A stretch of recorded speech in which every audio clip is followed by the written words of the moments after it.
sellers, you have questions. I kinda have answers. So let's get these all together. Hey, I'm Pam Duthie. I have been a seller on Etsy for over a decade.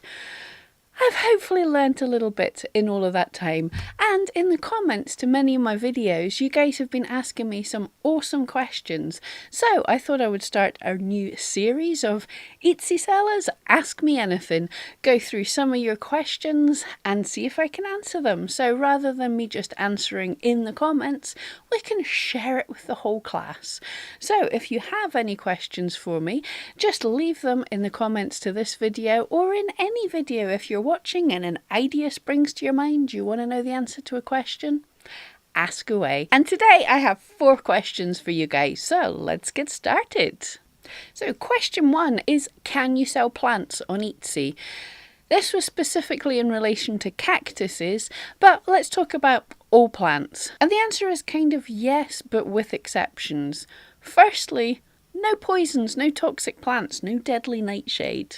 And also no drugs, and that includes some kind of herbal drugs. Check with the restrictions on that. But otherwise, plants and seeds that are legal to be sold in your area is okay to be sold.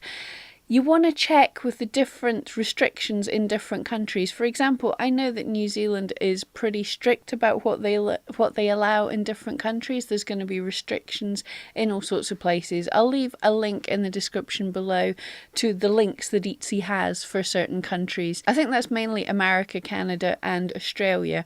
But check out, before you set your listings for shipping worldwide, check if it's okay for these things to be sold worldwide. Question number 2 is, do you need a business license to sell on Etsy? And this is way too massive a question for me to be able to cover. I'll say first of all, in the UK, no, you do not need a business license to be selling on Etsy. You don't need a business license to be selling anywhere. If you're going to be making less than £1,000 a year, then you don't have to tell anyone anything about it. If you're making over £1,000 a year, then you have to tell the tax office. You have to be tax registered for your business. But for the rest of the world, this is really going to vary. And even in America, different states, it can vary. So I can't give a full answer for this question without knowing where everybody's from. What we can do though, if in the comments down below you want to say where you live in the world and whether or not you need a business license when you're selling on Etsy, and I'm sure that'll help bring together some ideas there. And I'm starting with UK. No, you don't. I believe most countries have some kind of small business centre that would be able to help you in your area. In Scotland, for sure, there's the Business Gateway, which has been a wealth of information for me. I'd signed up when I was starting out as an actual driving instructor, and they sent me on courses and they really helped me setting up. So there should be something out there to help you as a small business owner. So check in your local area. Again, let us know in the comments below what help there is in your area. It's the Business Gateway. I'll link to the website in the comments down below. Question number 3 is on eRank, the tool for helping you out on selling on Etsy, and specifically on the Spotted on Etsy tool. So some people who also have eRank Pro are commenting that they don't see the Spotted on Etsy on their homepage on eRank. So the reason for this is you have to set up this tool monitoring keywords before it starts showing up for you. So you want to go to Tools, Monitor Keywords, Edit Keywords, and then put in a few keywords that you want to track, things that are specific for your shop. Once you've got that set up, it will start gathering data and that will start popping up on your homepage. Also, last week there was some kind of glitch in the system. This happens sometimes, whether it's a glitch with Etsy or a glitch with eRank, where the Spotted on Etsy wasn't working for a little while.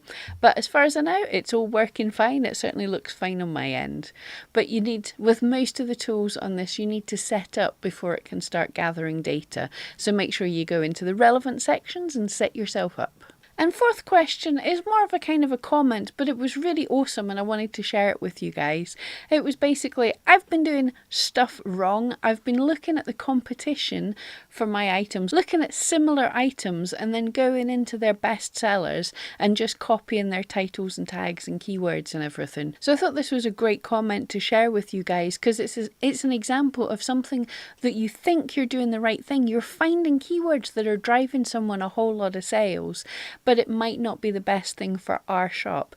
The thing is, going into the competition, looking at competition is great. Looking at competition to get ideas for different keywords and titles and everything, fantastic, but just wholesale copying them, the problem with that is if you're picking their best sellers, these people have much bigger ranking power than you.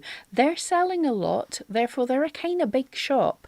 Their listing is liked more by Etsy. Etsy is saying this thing here is a good listing, so we're going to show it to a lot of people. So the keywords that they're getting found for might actually be really hard to rank for keywords.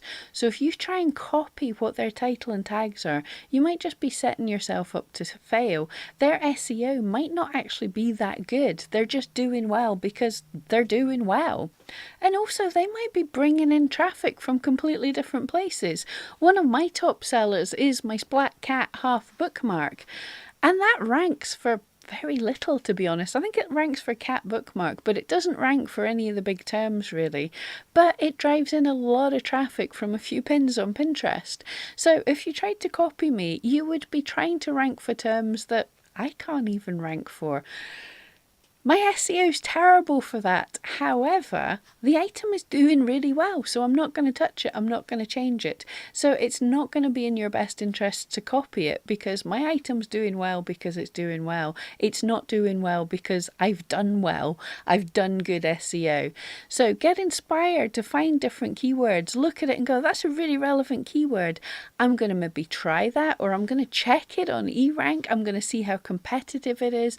I'm going to see if I've got a chance to rank for that keyword. Pick one keyword.